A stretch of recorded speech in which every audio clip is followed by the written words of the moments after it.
Hello everybody, this is Red Leon here with another Monster Hunter video. However, this one's a little different than my typical monster battles. I figured with the final episode of Season 1 coming around next Monday, I'd do a top 5. Now, that being the final episode of the season does not mean I am done with Monster Battle. It just means I'm going to be taking some time to actually build a longer and better series. So it'll be a few months before another Monster Battle.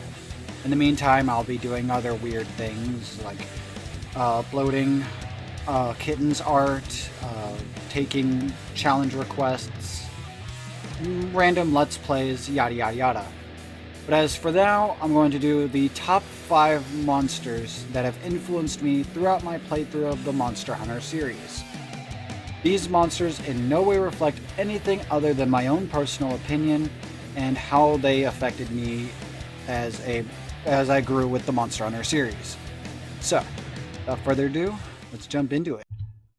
Number 5. Rathalos. As I stated before, having played Monster Hunter in its early days, the Rathalos always held a spot in my heart. In a world with many dinosaur-like creatures, having a giant fire-breathing dragon was especially badass. I like to think there's some sort of beauty and simplicity, and that the Rathalos fits the build perfectly. Being a traditional wyvern with no special traits other than maybe his pointy ears, which are kind of weird looking, or his poison talons, using them to poison his prey and kill them. He's just a generic wyvern, and I really dig that. I dig the simplicity of it. And his design, while simple, is also very advanced. A lot of scales and little attentions to detail that if you really take a while to look at this creature, you'll see why he's so cool.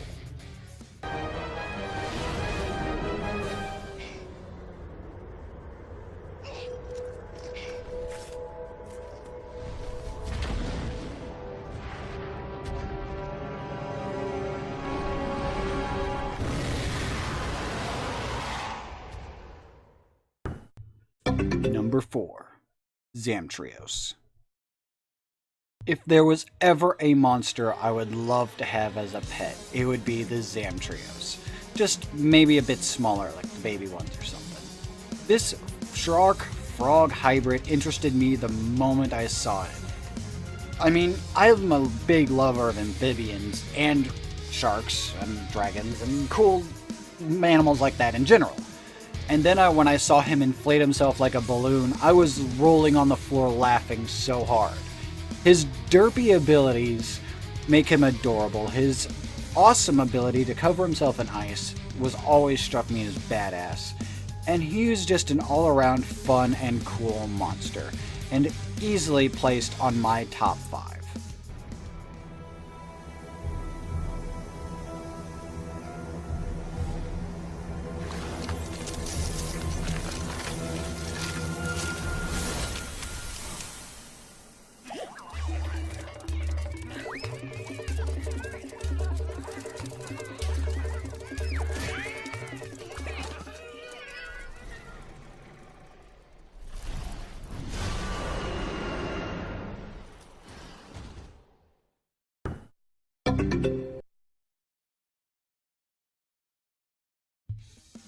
So if it isn't clear that I love dinosaurs yet, this pic should cement that fact. The Tigrex has made me shake and tremble in both awe and anger during many questing sessions, especially in my earlier years. With a perfect fusion of a tiger and a Tyrannosaurus built in, it's definitely an awesome monster to say the least. Watching it hunt has always been an awesome experience, and I would love to see this thing show up in World. Its anger issues can make it a bit of a challenge, especially since it just charges around blindly with really no direction. And I've always been fascinated by how they perfectly synced the behavior of a tiger and a T-Rex. Man, come to think of it, I must have a thing for spliced monsters, huh? Ah well.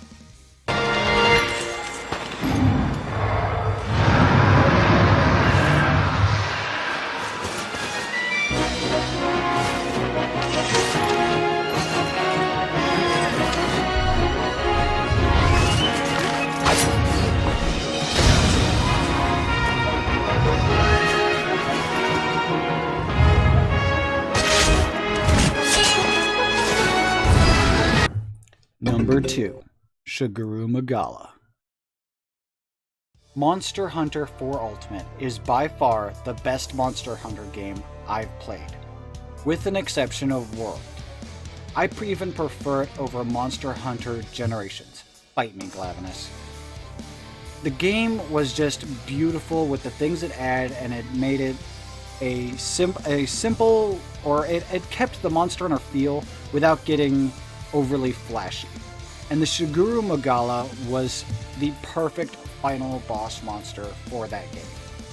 His raging sky storms, his awesome design, and the way he cemented himself in with the story. It was all perfect. His design is beautiful.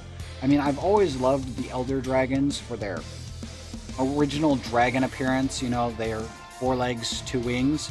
But the fact that he actually has almost like an extra set of arms with his wings was really cool. And when I saw him show up in the sky with that Imperial look of terror, and I lost it. And every time you fought him, it seemed like he was nothing but a cat playing with a mouse. The mouse being you. Kudos to anybody willing to play Monster Hunter enough to fight and stop this Heaven's Wheel.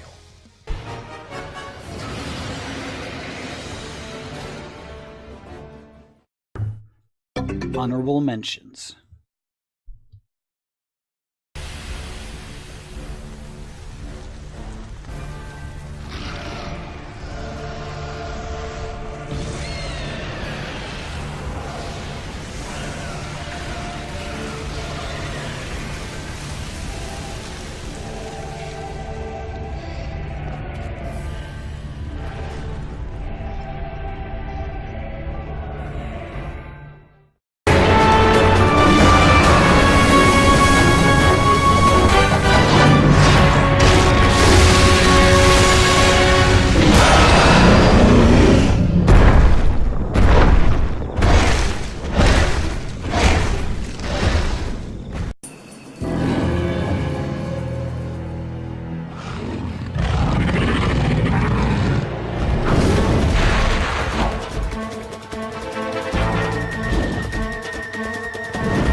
Number 1.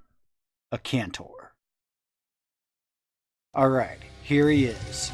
Anybody willing to face off against the Black God, alone or with a group, either has balls of steel or is a fool beyond compare. I have been so into this monster that I soloed him in HR7. I don't have a problem. You have a problem. And he is just awesome. This Titan is terrifying. Slow in movement, his attacks are easy to avoid given enough practice, but getting hit even once is devastating, and God help you if you get hit by his wind tunnel. Although the reason he makes number 1 on my list is the fact of how scared I was when I first fought him. I first saw this demon in Monster Hunter Freedom 2. Now, I really hadn't had much Monster Hunter under my belt at this point. I had played Monster Hunter Freedom and a little bit of Monster on the PS2, or Monster Hunter on the PS2. And while I enjoyed them, I never got really into the high rank stuff. I just kind of screwed around. But with Freedom 2, I had a buddy who I played it with, and we got really far in this game. And fighting this guy was the bee's knees, and I'm sorry for saying that, but I'm not sorry at the same time. He was awesome. Just a giant monster he's just a giant demonic creature, and he was so cool and terrifying when you first saw him. It really took a lot of courage for me to continue fighting him, considering the first time I got my ass whooped. Oh, and don't even get me started on this armor. Oh, sexy as fuck, man. I mean, that just looking at the armor set makes you really appreciate how hard it is to get it. Oh, and don't get me started on that sword. Good God, that sword is ridiculous. The biggest greatsword I've ever seen in Monster Hunter. Easily. Frickin' looks like something from Soul Edge, you know what I'm saying? But the reason this monster is really special to me is really just the challenge it took to beat him. It was a huge stepping stone for me in my Monster Hunter career. And I really enjoyed fighting him, and even to this day, I enjoy fighting him.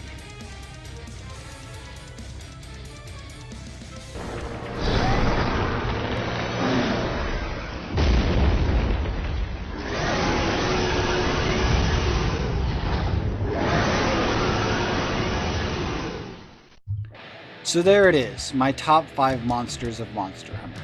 Do you have a similar list? Do you agree? Do you disagree? What are some of the monsters that have affected you throughout your Monster Hunter career? Feel free to leave a comment below. And as usual, I will see you guys next time. Peace!